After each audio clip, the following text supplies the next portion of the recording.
আমি সুচরিতা সাহা। শিশুশ্রম বন্ধ করো, কবি মোহাম্মদ ইকবাল।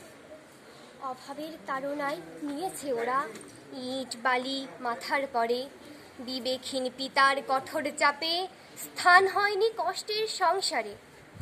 যে বয়সে ওদের হাতে থাকতো বই খাতার ঝুলি, সেই বয়সে হয়েছে ওরা আজ 2 টাকারই কুলি।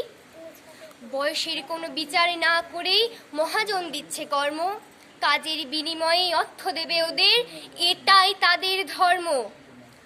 10 কিংবা 12 এর নিচে শিশু বলে চিহ্নিত, শ্রমের কাজে খাটানো ওদের অপরাধ বলে গৃহীত।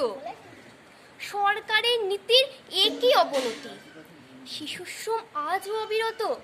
আর কত অকালে ঝরে পড়বে দেশের এই নবাগত। আসুন আজ একই বন্ধনে এগিয়ে শিশুশ্রমকে করি প্রতিরোধ। না হয় করব আরও একটি যুদ্ধ, আর থাকবো না নির্বোধ। নমস্কার।